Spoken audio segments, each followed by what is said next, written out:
Bismillahirrahmanirrahim. Assalamualaikum warahmatullahi wabarakatuh. Perkenalkan, nama saya Muhammad Zainid Zakia Yasri dengan NIM 2386200654. Sebelumnya saya ingin menjelaskan tentang pelajaran, yaitu tentang sejarah agama di Indonesia.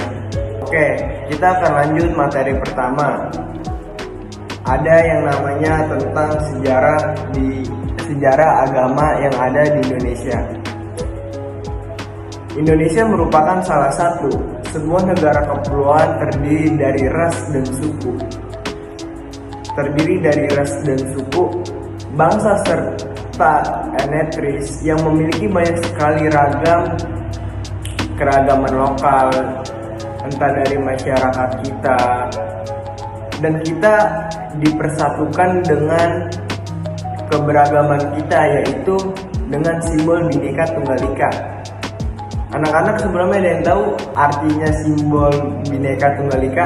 Berbeda-beda tetapi satu jua. Iya, benar. Simbol Bhinneka Tunggal Ika yang memiliki arti berbeda-beda tetapi tetap satu jua. Dan selanjutnya yang kita lihat di bab kita yang pertama itu yang ada di bab 5. Coba anak-anak kita lihat bukunya. Di bab 5 itu ada tentang sejarah masuknya agama Hindu ke Indonesia.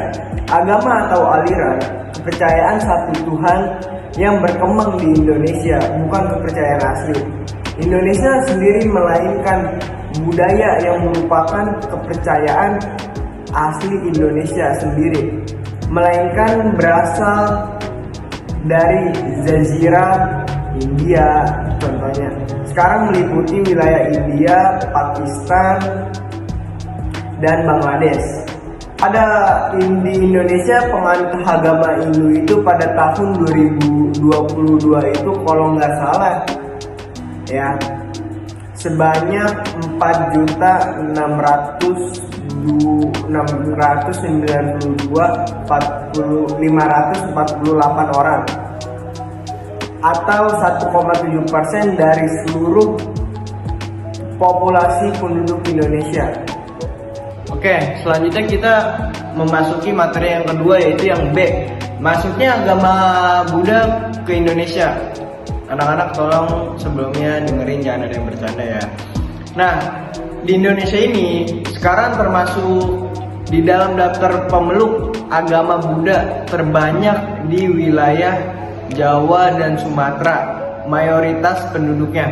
Nah, menurut sensus penduduk pada tahun 2022 itu, jumlah penganut agama Buddha di Indonesia paling banyak dianut oleh masyarakat yang berjumlahnya ada 1,8 juta jiwa. 1,8 juta. Nggak tahu tuh kita banyaknya semana. Agama Buddha paling yang dianut oleh masyarakat Tionghoa contohnya. Dalam beberapa kelompok di pribumi ini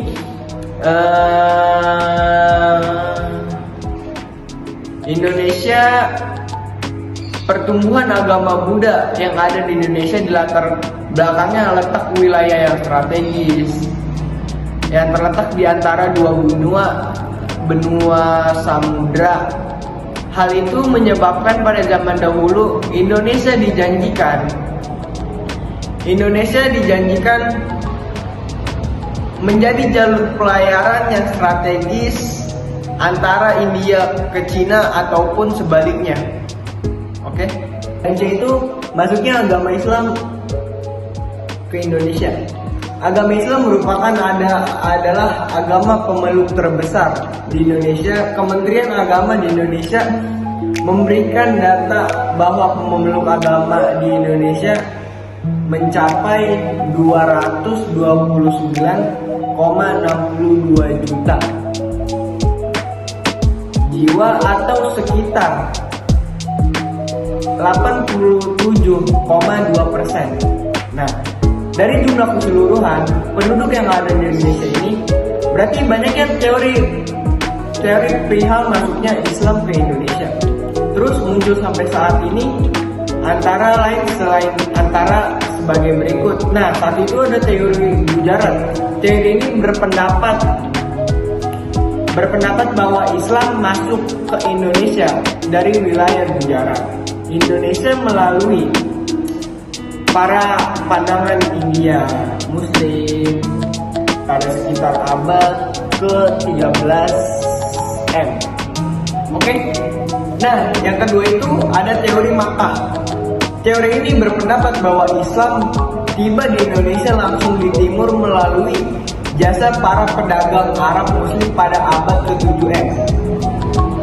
Oke, penyebaran Islam di Indonesia pada awalnya disebabkan karena hubungan perdagangan. Karena hubungan perdagangan dengan bangsa asing. Yang perdagangan masyarakat di Indonesia, pedagang-pedagang dan bangsawan dari kerajaan besar. Yang masuknya masa khalifah ketika Islam melalui Utsman bin Affan pada 664 sampai 656 Masehi. Utusan dari pedagang muslim tiba di Cina dari melalui rute laut Nusantara melalui jalur inilah. Kemungkinan terjadi kontrak antara masyarakat Indonesia dengan dunia Arab Saudi antara tahun 904 dan pertengahan abad ke-12 Masehi. Nah, diperkirakan ini telah terlibat dalam negara perdagangan maritim Sriwijaya di Sumatera. Anak-anak, tolong coba yang bercanda, tolong diam dulu.